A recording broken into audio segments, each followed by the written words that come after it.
All right, so it's happening. The Triton V10. V10. Yeah, into the Mustang. So what's this out of? What's the plan? It came out of a 2003 F350. Okay. And the plan is to stuff it in the Mustang. I don't know why. We're gonna get this right off the bat. Why not go 7.3, the new 7.3, or a souped up 5.0? Honestly, when you had the Mustang, we were talking it, you wanted to keep the 5-liter, and I wanted to do something different, and we had one sitting here. Yeah. I had one sitting here.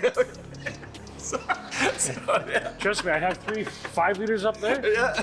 I'm pretty tempted to throw it in, because now looking at the parts and stuff, it's gonna be a lot harder than what I thought. There's not a lot of market for it. Yeah. So I'm gonna have to cobble something together. Okay, and that's why we do this. It's already been proven. There's already 5 liters of Mustangs. There's already 7.3s, but there's very limited V10s. And there's probably a reason for that, and you gotta stick around and you'll find out why. But we're gonna tear this thing down and basically find out everything wrong with the Triton V10. And Scott. Yes! I see how crusty this is. Put a good and word in. I thought I had to bring at least mine so you could try it. You'll never use that again. Okay.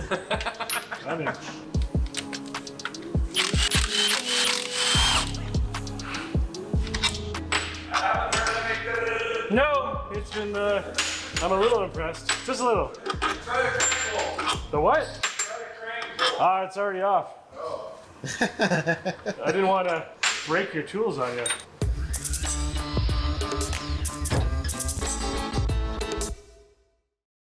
So the Ford V10 would be comparable to the Dodge V10 that were available in the 2500 and 3500 Ram pickups. Also V10 in the Viper, but that was an aluminum block. It did share some similarities, but for the sake of comparing truck engine to truck engine, we'll stick with the truck engines. It was in production from 1993 to 2003.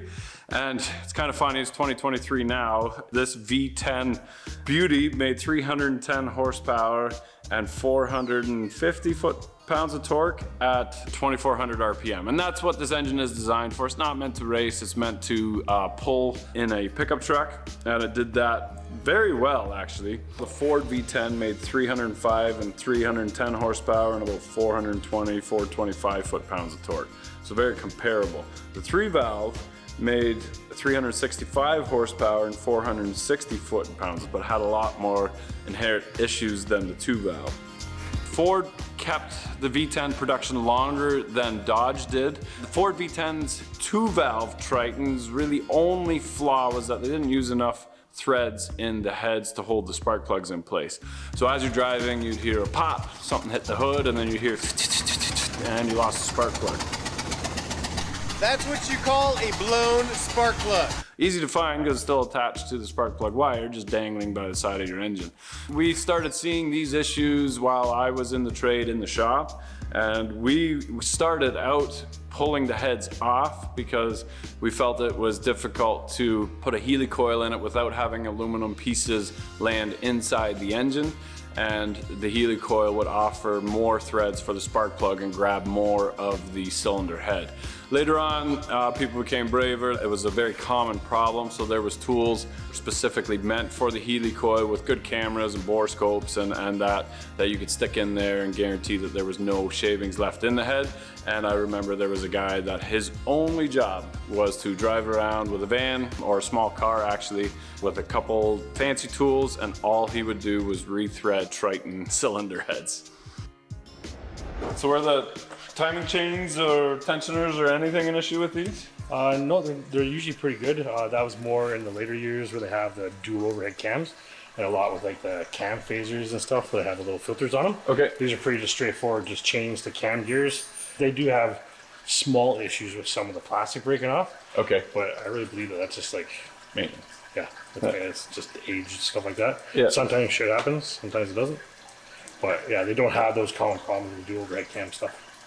You get old oil that's soaked in combustion sitting on the plastic, makes a big difference. I think it becomes brittle and stuff. 100%. And then cam balancer? Yeah. Counterbalance? Yeah, counterbalancer for the cams. In the previous years, in 99, 98, 2000, 2001, they didn't have the countershaft. Okay. So I'm probably going to eliminate that or try it at least. Okay. And The supercharger will counterbalance the valve. yeah, there we go. Yeah. So hopefully it's going to be like we're going to do the balancing. We'll have our balancing machine up and running by then. Okay. So we'll do all the balancing. I'll balance the cams and everything, but it depends on we're in the talks with comp with cams. See if that happens. If that happens, Yeah, right on. yeah, just kind of just winging it. Whatever happens, if it blows up, we throw fines again.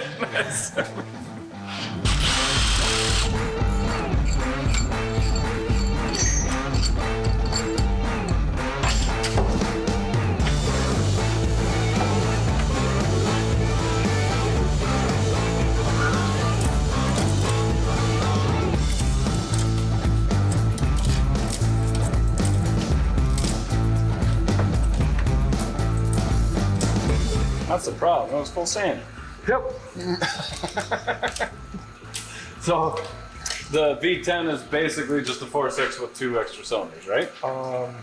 It's more based around the 5.4. Oh, okay. So Yeah. So like bore sizes are the same across the 4.6, 5.4, and V10, but basically it has more same parts as a 5.4. Okay. The rods are the same in the 5.4. Rod length, housing bores, pin diameters. The only thing that I had a hard time trying to find on the V10 was the compression distance.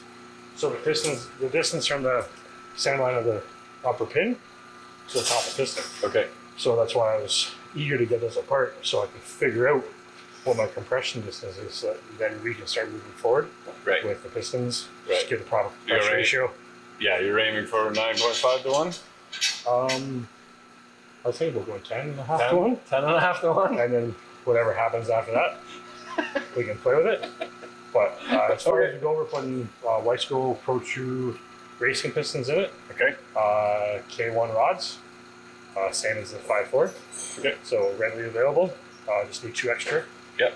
Even rod bearings and main bearings are all the same. The kits are different because they have 2 extra bearings in them. Yeah.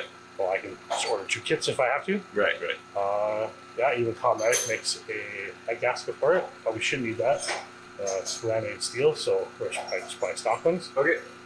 And yeah, the torque numbers on this is way more than the horsepower. Right. So I'm not necessarily going for a horsepower number. And I think if we get this into say 800 foot-pounds Yeah. on a 6-speed, it should be a monster. Yeah.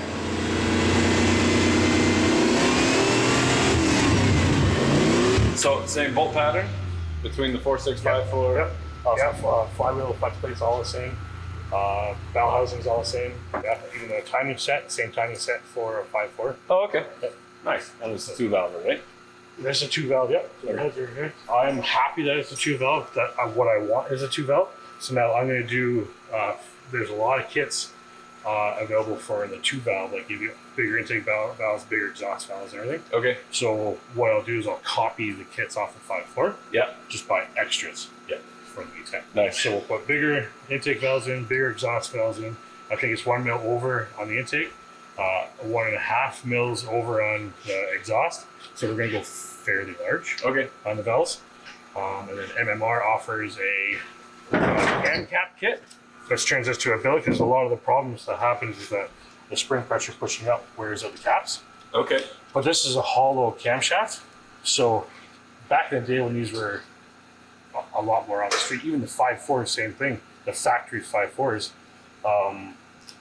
when we were to redo an engine, they have a lot of cam wheel problems. Okay. But these are notorious for cracking after regrinding. Okay. So we haven't decided exactly what we're going to do yet. Or maybe we can reach out to the viewers. We need a custom grind solid camshaft. Yes. Does it lubricate through it at all? Nope. Okay. It goes through the galleries Okay. of the pedestals. Okay. Comp at one point made cams for it.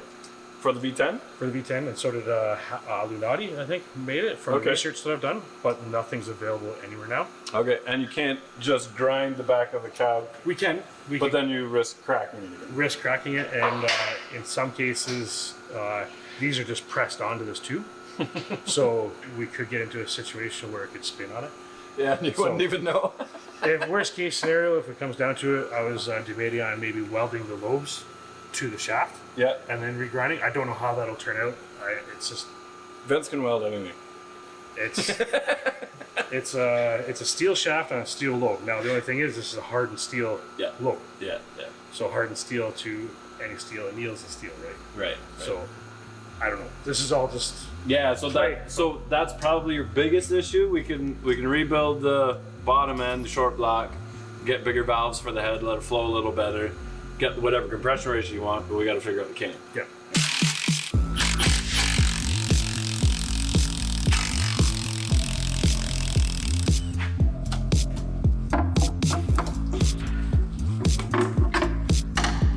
There we go. There's the culprit. No rust on the inside. So we're just getting ready to pop a rod out here right now. These the rods are cracked rods. I don't really have use for them after, so I'm not really worried about damaging or mixing them up or anything. I should probably keep it together just in case. We could technically use these rods. I don't know the exact math just to be 100%, but these, by the specs, these rods should be the same size as a 5 liter. Oh. So we have that 5 liter that we took apart. I think we did a video on it. Yep. That was damaged. Yep. It needed rods in it. Technically we could rebuild that thing. Yeah, and 2 to spare in case we screw up. Exactly. Nice. So these rods are stronger than the 5.0 rod. The 5.0 rods that at the early years, 11 and 12. Okay. They're kind of really small and flimsy. They used to be back into like the 4.6, 5.4 era, which they're boosting like crazy. Yep. Getting some massive power out of. Okay. So as long as the housing bore and the rod length the same, which is they are, as long as the width of the rod would work, Yep. I don't see why I wouldn't. Right on. So I don't want to hit on the upper rod part, right? You're right. Because this is a cracked rod. Yeah. I'm throwing the boot bearings out. You are, right? I don't give a shit. I don't give a poo about the bearings. You're not going to reuse those. Instead of, a lot of people would hit right on top of the cap. Well, I don't want to do that because I want to make sure I keep these. But you can see the history. I don't know a lot of the history of the engine. I know it used to be an ex-plow truck. Okay. As far as we know, had Is that just from the salt that you yeah, it's bad. Half the bolts are rotten. As far as we know, there was about 300 to 350,000 on it. But plow trucks, just like taxis, they usually get good maintenance but stay running all the time. Right. So you usually see better lasting engines. That's 300,000. Like that's a lot more idle time and like stop and go. I know it's hard on the transmissions, but constantly revving up, hitting a pile, and then hitting reverse again, and then forward. If they're really lugging it and bogging it down, that would be good. That would be. But these things are torque monsters, so it probably didn't even phase the truck. Okay. But all that has to do with the driver. Yeah. He's trying to push a 20-foot pile. Spin, yeah. But then what I do as soon as I take it out, I put them together so I know nothing is going to damage or hit it. Because if we do use this for maybe the 5 liter or something, but really, Looks pretty good for 350,000. Yep. There's a floating pin on these. Yeah. Well, they're Full floating, or they're full floating. They have a bushing inside the rod up top, and they're circlipped in here. Circlips usually means that the pin will come out on its own, so it's a floating top. okay. And then you can see, we'll take this one piston out so you can see what I mean by a split pin crank.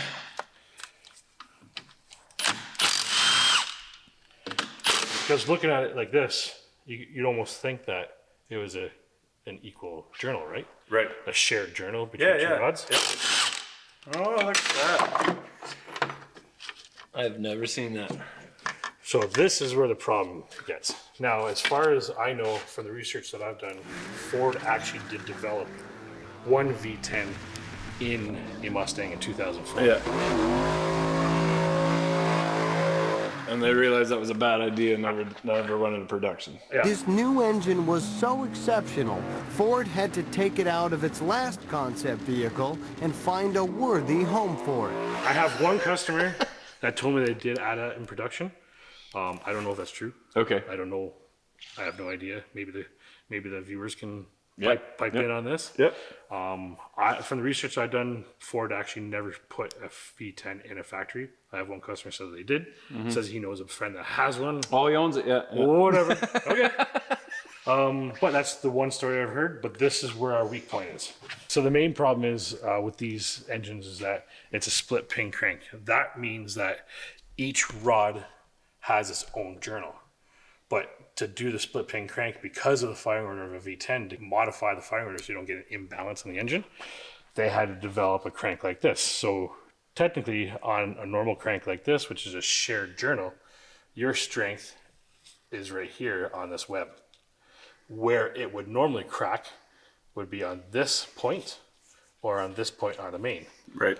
It's very rarely you see cracked or broken cranks. Okay. But on this one, our strength is only between those two surfaces right there in the middle of the two rods. There is oil galleries, which increases fracture points, right? Right. But it does make things a lot more difficult. So, and I was debating on looking into getting a custom crank done. Yeah. Ford, in their make of the V10, used a 5.4 crank and put two journals on, like they were all a shared journal. Okay. So the engine that they made was quite a bit different than this one. Oh, okay. So it had different cranks. So I was going to look into seeing what we could do for a crank, but it's just not worth it. Yeah, okay. I'd rather put a 5-liter in. Don't put slicks on it. Yeah, just I don't roast plan the on tires. racing it. I don't plan on, well, you've seen me drive. So the 4.6 cranks are the same way, or this is just the V10? No, this is just a V10. And that's to bring the board, like the spread lower, or? Yeah, it's to offset the firing order. Oh, okay. Yeah, Okay. Because you can't have, with the V10, you can't have the equal firing order. Right. Now, you get into the V12, well, you can go back to the same thing, or you can get it into an equal firing order. Okay. But I don't know 100%, but I'm pretty sure you get into like the Volkswagen V10s and stuff, they have the same type of split pin. And then I'm pretty sure Lamborghinis, I thought, had split pin cranks too. Okay. But yeah, we'll just have to see. Nice. We definitely know it's not going to be a rev monster. Yeah. But factory, I think it was 460 foot-pounds of torque. Yeah.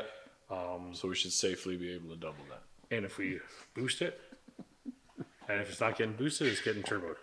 So it's still boost. Yeah. it's gonna boost. If it's not getting nice boost, it's going to get dirty boost. Okay.